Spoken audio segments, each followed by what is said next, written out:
At this point, we'll go to Mr. David Spillers from Huntsville Hospital.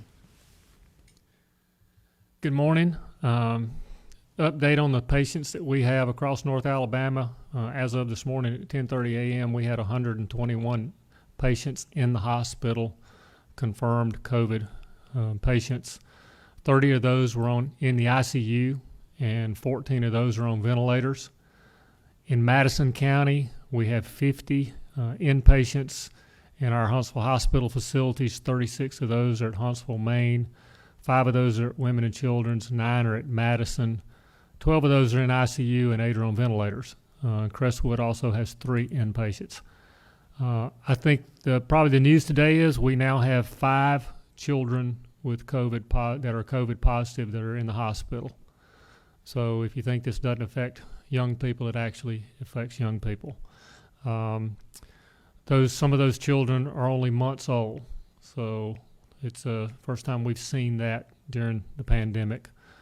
A 4-year-old is actually a cancer patient who has been receiving treatment for cancer and is now COVID positive. So, I challenge people who resist wearing face coverings to think about this next time you resist wearing face coverings.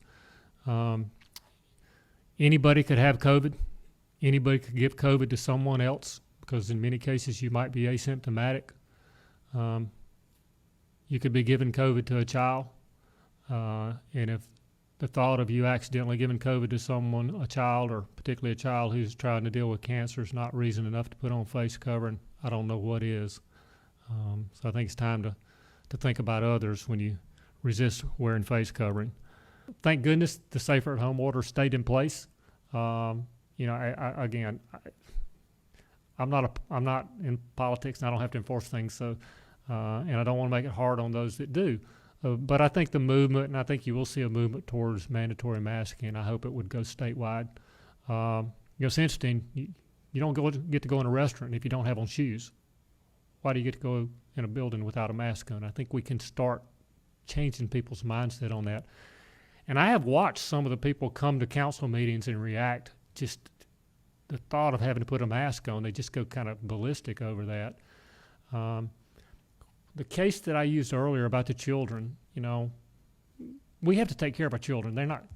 These children aren't capable of making these decisions. If adults are making decisions to be around children without masks on, they're putting those children at risk.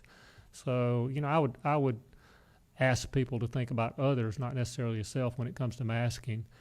And I hope the state continues to move forward on more stringent masking policy. And I know the mayors are looking at that, and I hope we can move forward on that.